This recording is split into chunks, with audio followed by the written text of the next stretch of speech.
Hi welcome.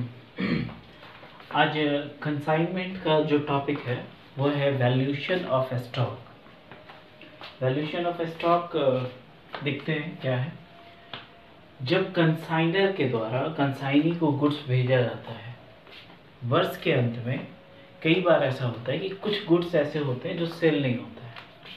तो वैसे goods जो सेल नहीं होता है उन्हें हम क्या कहते हैं? स्टॉक।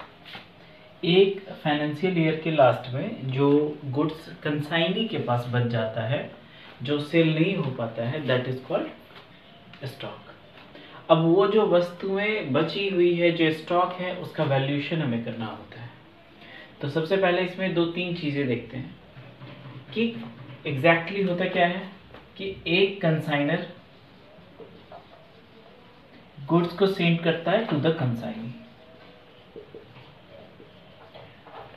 अब यहां से एक चीज देखिए कि कंसाइनर ने जितने गुड्स भेजे, कंसाइनर ने जो गुड्स भेजा और कंसाइनी के पास जो पहुंचा, इसके बीच में जितने एक्सपेंसेस आएंगे, कंसाइनर के पास से गुड्स निकला और ये जाकर के पहुंचा टू द कंसाइनी, इस पूरे रास्ते का उसके पहुंचने तक याद रखना है कि कंसाइनर के पास गुड्स पहुंचने तक जितने एक्सपेंसेस आए उसे हम बोलेंगे डायरेक्ट एक्सपेंसेस।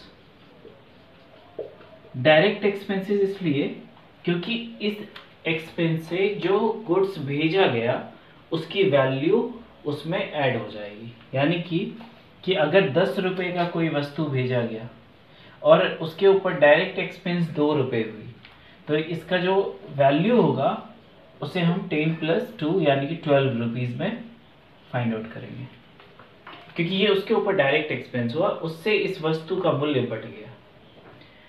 तो इस क्वेश्चन में क्या करते हैं, जब हमारे पास वैल्यूएशन करना होता है तो हमें सबसे पहले ये देखना है कि कंसाइनर ने जो प्राइस पे गुड्स को भेजा है, फर्स्ट थिंग प्राइस ऑन विच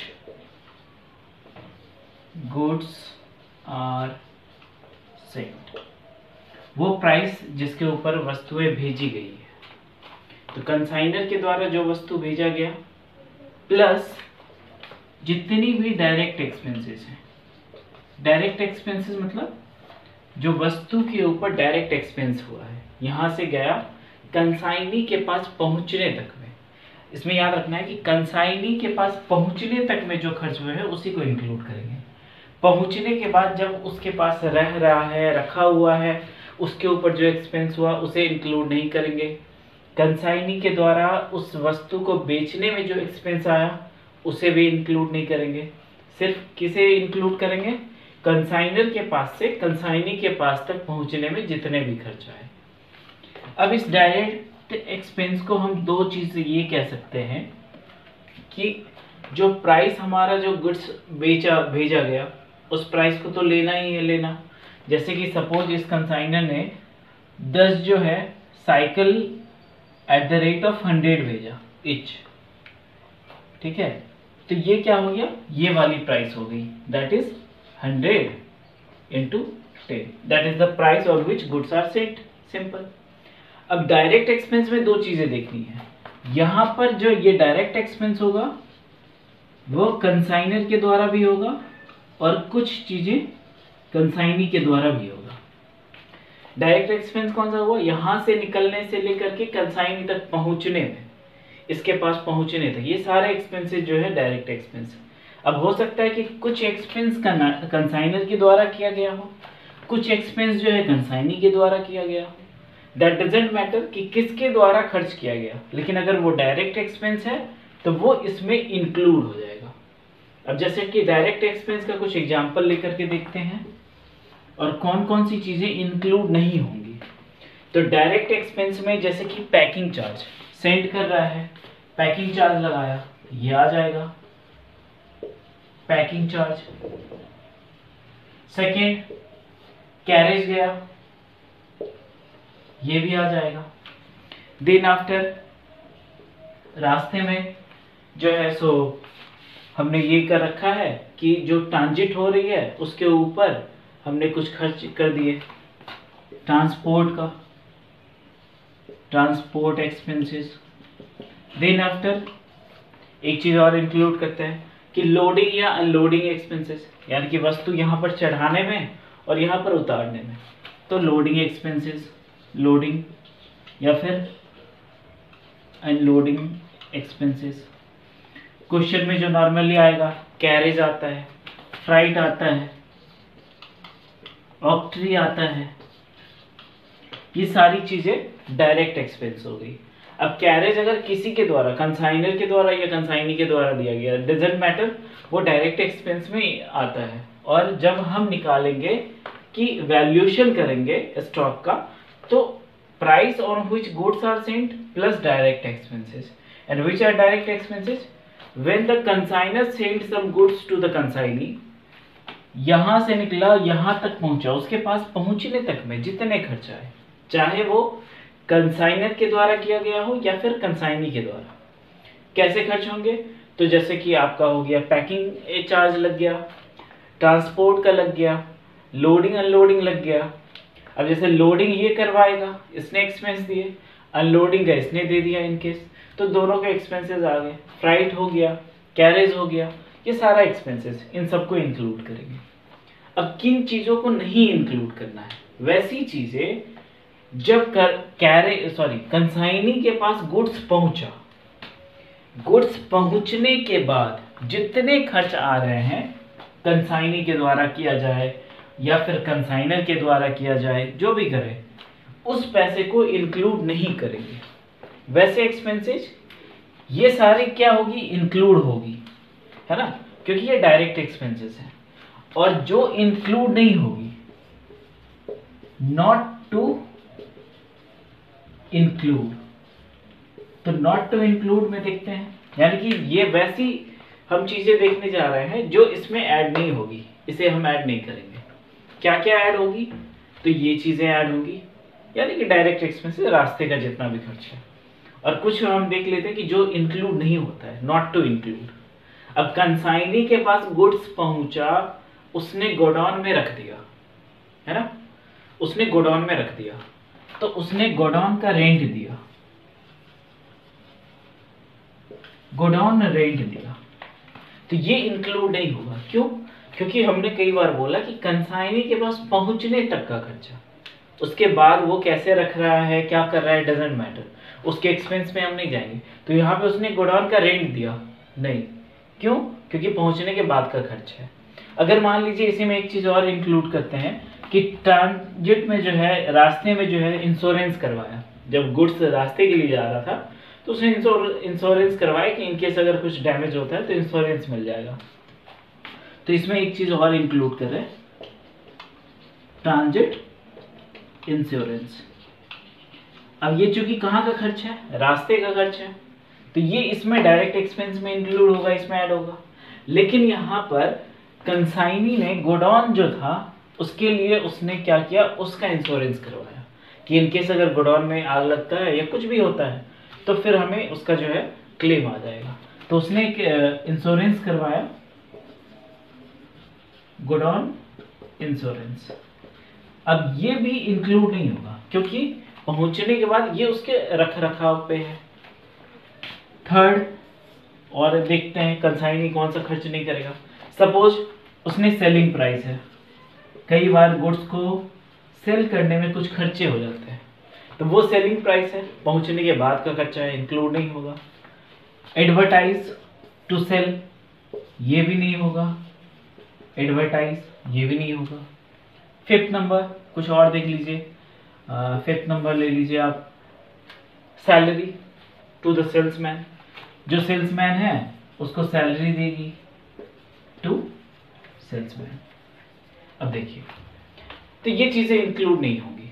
तो जब हम वैल्यूएशन करेंगे स्टॉक का, तो वैल्यूएशन ऑफ स्टॉक में बोलता है दो बातें। कहता है कि एट कॉस्ट प्राइस और मार्केट प्राइस, दो चीजें। वैल्यूएशन ऑफ स्टॉक में बोलता है कि वस्तु का जो वैल्यूएशन होगा स्टॉक का, वो दो चीजों पे हो सकता है। या तो उसके कॉस्ट प्राइस पे या उसके मार्केट प्राइस पे। लेकिन सर दोनों कैसे होगा? तो विच वन इज लेस, जो कम है, जो कम है। और अभी हम क्या सीख रहे हैं कि कॉस्ट प्राइस कैसे निकालना है। मार्केट प्राइस नॉर्मली क्वेश्चन में दिया रहता है, कॉस्ट प्राइस कैसे निकालेंगे? तो cost price is when the price on which goods are sent plus direct expenses. Which are direct expenses?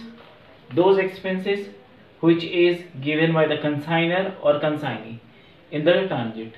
यहाँ से यहाँ तक ये रास्ते का पूरा खर्च, यहाँ इसके पास से निकला इसके पास तक पहुंचा, रास्ते का जितना खर्चा था दैट इज डायरेक्ट एक्सपेंसेस। तो ये सारे पैसे उसमें इंक्लूड हो गए। नहीं इंक्लूड करना है किसको? तो ये चीज़ें जिसे हमें ध्यान रखना है कि ये सब चीज़ें इंक्लूड नहीं होगी। तो जब हम price on which goods are sent plus direct expense को ऐड करेंगे तो उसके बाद हमारे पास क्या आ जाएगा? Cost price. कॉस्ट प्राइस आने के बाद हम देखेंगे कि कॉस्ट प्राइस ज्यादा है या मार्केट प्राइस ज्यादा है। अगर जो पैसा कम होगा, अगर कॉस्ट प्राइस लेस होगा तो वैल्यूएशन ऑफ स्टॉक वो इंक्लूड किया जाएगा, वो माना जाएगा। अगर मार्केट प्राइस कम है तो valuation of stock market price होगा। इसमें एक चीज और याद रखना है कि हम अगर जैसे कि ये 100 गुड्स को सेंड किए थे और जैसे कि इसमें 20 जो है वो अनसोल्ड है। अनसोल्ड मतलब ये बिका नहीं, यानी कि यही हमारा स्टॉक हुआ जो हमने स्टार्टिंग बताया था। तो ये 20 अनसोल्ड जो है तो हम डायरेक्ट एक्सपेंसेस, जो टोटल डायरेक्ट एक्सपेंसेस है उसमें से 20 जो सेल नहीं हुआ उसके लिए उतना एक्सपेंस निकालेंगे। यानी कि अगर मान लीजिए कि टोटल डायरेक्ट एक्सपेंसेस है 1000 रुपये और ये कितने के लिए है? ये टोटल 100 के लिए है ना? तो 100 के लिए है, हमें कितने के लिए पता करना है? ओनली फॉर 20, तो दैट इज इनटू 20। फिर से जो डायरेक्ट एक्सपेंसेस है वो तो सारी वस्तुओं पे की गई, जैसे कि कंसाइनर या कंसाइनी ने जो भी एक्सपेंस किया, पैकिंग चार्ज दिया, कैरेज दिया या फिर फ्राइट दिया, जो भी दिया वो सारी चीजें तो इन सारे 100 गुड्स के ऊपर था। तो 100 गुड्स के ऊपर अगर था तो हमारा तो 20 अनसोल्ड है, स्टॉक तो हमें इसका पता करना है। यानी कि इस 20 वस्तु के ऊपर कितना डायरेक्ट एक्सपेंस लेगा? तो 1000 बाई 100 यानी कि एक का कितना लगा? इंटू 20, तो दैट इज 0000, यानी कि direct expense on 20 unsold is 200 rupees. तो इस तरीके से हम निकालेंगे। अब हम एक क्वेश्चन को लेते हैं जिसके ऊपर पूरा हम वैल्यूएशन ऑफ स्टॉक के पॉइंट को समझेंगे, पूरे क्वेश्चन को सॉल्व करते हैं और फिर हमारा ये कंसेप्ट क्लियर हो जाएगा। Let us check the question. Okay, ये क्वेश्चन है कंसाइनमेंट के लिए। कंसाइनमेंट का वैल्यूएशन ऑफ स्टॉक को देखेंगे आज कि जो बाद में हमारे पास स्टॉक बचता है उसका वैल्यू कैसे होगा। क्वेश्चन को एक बार देखते हैं कि mister Ayush of Bombay send 100 cars which cost 900 each to Golu limited of Madras. Ayush जो कि बम्बई में रहने वाला इंसान है, उसने 100 कार्स को 900 ईच के रेट पर गोलू लिमिटेड जो कि मद्रास में है उन्हें भेजा है on consignment. Ayush paid freight of ₹1200। Ayush who is the consignor, he paid 1200 as a freight, cartage of ₹300 and insurance 400 rupees. These are the expenses by the consigner. उसके बाद in Madras Golu limited has spend ₹100 as cartage. Golu limited के द्वारा 100 रुपये का cartridge पे किया गया and unloading ₹50, unloading charge भी 50 रुपये की। The cars have been kept in a godown at a rent of 100 per month. PM means per month. जितने कार थे उन्हें एक गोडाउन में रखा गया और उसका रेंट पर मंथ 100 रुपीज़ रखी गई है जो कि कंसाइनी के द्वारा दिया गया है। At the end of accounting period 20 cars remained unsold. This are the stock because this are the unsold cars 20। What should be the value of a stock unsold. तो कह रहा है कि जितने स्टॉक बच गए, ये जो 20 कार्स रिमेनिंग है, उनका अनसोल्ड जो रह गया उसका स्टॉक का वैल्यू क्या होगा। तो एक बार आप क्वेश्चन को फिर से देख लीजिए और क्वेश्चन को करते हैं। आइए बोर्ड पे मिलते हैं फिर।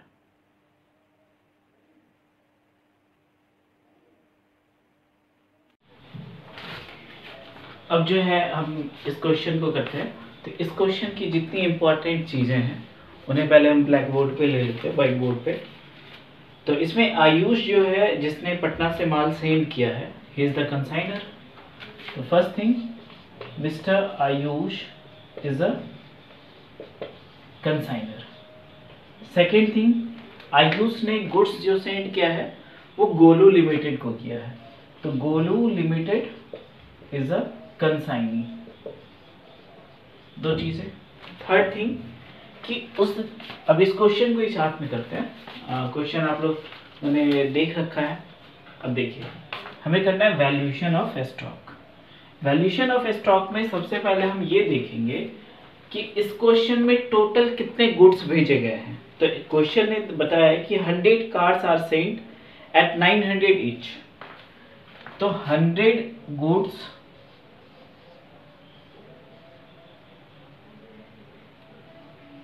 Saint, 100 cars at the 900 each. Total कितने का भेजा गया? 100 cars at the 900 each. But जब हम वैल्यूएशन ऑफ स्टॉक करेंगे तो कई बार क्या होता है कि हम इससे स्टार्ट कर लेते हैं, लेकिन ऐसा नहीं है। हमें किसे स्टार्ट करना है कि goods sent but not sold. तो goods sent but not sold. तो इस क्वेश्चन ने बताया है लास्ट में कि there are 20 cars remain unsold.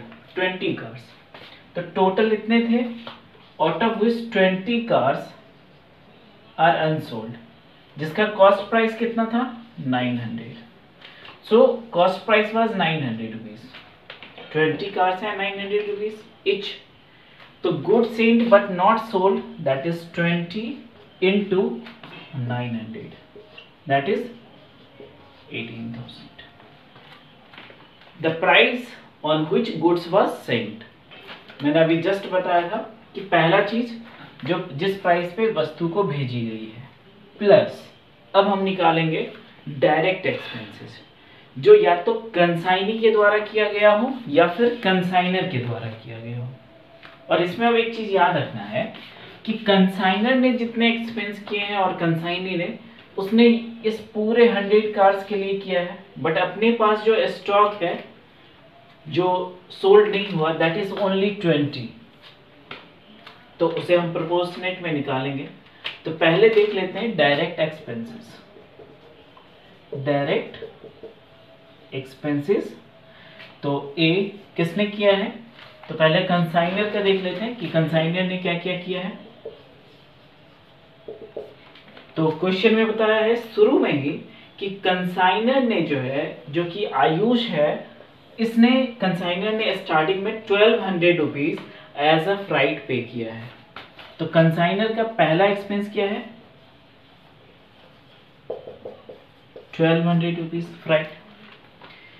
Consignor के द्वारा सेकेंड जो एक्सपेंस की गई है वह है कार्टेज 300 रुपीज की। Second is cartage 300 rupees. And third thing, insurance of transit 400। जो इंश्योरेंस है वो किस चीज का है? ट्रांजिट का, रास्ते का, तो ये इंक्लूड होगा। तो दैट इज ट्रांजिट इंश्योरेंस। ये कितना है? 1200, 300 एंड 400। ये इतने खर्च किए गए हैं by the consignor as a direct expense. As a direct expense, these are the expenses by the consignor। तो total direct expense by the consignor कितना है? 1200, 300, 400, 1900 रुपीज। इसके बाद बी नंबर में हम लेंगे कंसाइनी का। कंसाइनी ने भी कुछ एक्सपेंस किए होंगे डायरेक्ट गुड्स के पास जब उनके पास पहुंचा है। तो इसने क्वेश्चन में कहा है कि आप देख सकते हैं क्वेश्चन में कि Golu limited spend 100 as cartage. तो फर्स्ट थिंग इसने कार्टेज दिया है 100 रुपीज का, plus 50 on unloading the bicycles, 50 on cars, 50 rupees इसने अनलोडिंग पे एक्सपेंस किया है। तो second is unloading expenses that is 50। उसके बाद इसने एक खर्च और किया है जिसे हमें ध्यान देना है कि उसने उन सभी कार को एक गोडाउन में रखा है और उस गोडाउन का रेंट 100 रुपीज पर मंथ है। अब ये 100 रुपीज पर मंथ जो एक्सपेंस है वो गोडाउन का है, that is not the direct expense. मैंने भी बताया था कि वस्तु के पहुंच जाने के बाद अगर एक्सपेंस है गोडाउन में रखने का या उसको बेचने का, एडवर्टाइज करवाने का, वो सारे पैसे इंक्लूड नहीं होंगे, तो उस पैसे को हम इंक्लूड नहीं करेंगे। कंसाइनर के द्वारा सिर्फ कितने डायरेक्ट एक्सपेंस किए गए, दैट इज 150, दैट इज 150। अब यहां पर देखिए total expenses, total direct expenses कितने हुए हैं, 1900 रुपीज प्लस 150। तो टोटल जो है डायरेक्ट एक्सपेंस हमारा हुआ है दैट इज 2050। अब इसमें यहां पर ये देखिए कि ये 2050 जो एक्सपेंस है, ये 2050 पूरे के पूरे जो 100 हमारे कार सेंड किए गए हैं उसके लिए है ना। ये तो अलग से, और हमें ये 100 कार्स जब भेजे गए तो उनके ऊपर ये फ्राइट दिया गया, कार्टेज दिया गया, ट्रांजिट इंश्योरेंस हुई या इसके द्वारा जो भी खर्च हुआ, तो ये टोटल के लिए 2050 का एक्सपेंस है फॉर टोटल 100। बट हमें किसका पता करना है, only for the 20 because this 20 are our stock, these are not sold। तो 2050 by 100 total expenses by total number of cars into unsold, तो unsold is 20। तो अगर इसको एज अ फॉर्मूला देखें तो हम लिख सकते हैं कि total direct expenses by total number of, जो भी आपके पास वस्तु रहेगी, total number of goods into unsold number of goods, यानी कि total expense, this is the total expense divided by total number of goods sailed, इसको लिख लीजिए, total number of goods sailed that is 100 किसी भी क्वेश्चन में इस चीज को निकालने के लिए, into unsold number of goods, unsold is 20। now we can find out 10 10 10 10, right? so that is 205 into 2, that is 410। this is the exact total direct expenses on these 20 unsold goods। तो हमें जो निकालना था, क्या निकालना था, cost of goods sold unsold, total cost जितने unsold goods थे उसके क्या हुए। तो उसका सिंपल सा फॉर्मूला था कि गुड्स जितने परसेंट किया, अब प्लस करना था कि जो डायरेक्ट एक्सपेंसेस इसके ऊपर हुई, सिर्फ इसके ऊपर, तो इसके ऊपर टोटल डायरेक्ट एक्सपेंसेस कितना है 410। तो अब इसे हम लिख लेंगे total direct expense on unsold goods that is 410। इसे ऐड करना था, इसे ऐड करना था। Now we can add 18 18,410. This is the value of unsold stock, unsold goods. So that is the value, that is the answer. ये हमारा answer हो गया कि ये हो गया वैल्यूएशन हमारे स्टॉक का जो हमारे पास बचा हुआ था। अब इसमें अगर क्वेश्चन में होता, अब ये हमारा क्या हुआ, कॉस्ट प्राइस, ये हमारा क्या हुआ, कॉस्ट प्राइस। दूसरा कौन सा होता है, मार्केट प्राइस। क्वेश्चन में अगर मार्केट प्राइस भी हो और कॉस्ट प्राइस भी हो, इस क्वेश्चन में सिंपल था, मार्केट प्राइस है नहीं, तो इस क्वेश्चन में तो सीधा ये आंसर हो गया। एंड सपोज इस क्वेश्चन के बाद कि एक क्वेश्चन है, ये इसी क्वेश्चन में होता कि market price is 18,000, market price is 18,000, suppose इसी क्वेश्चन में है कि 18,000 is the market price, cost price कितना आया 18,410, and the rule is cost price और मार्केट प्राइस में जो कम है, which one is less in cost price and in market price, that time the answer will be market price, क्योंकि ये कम है और अभी तो कुछ है ही नहीं। और इसी क्वेश्चन में अगर तीसरे तरीके से देखें कि कॉस्ट प्राइस इतना आया and market price is given 18,900, suppose market price is given 18,900, then the value of the stock is 18,410. Why?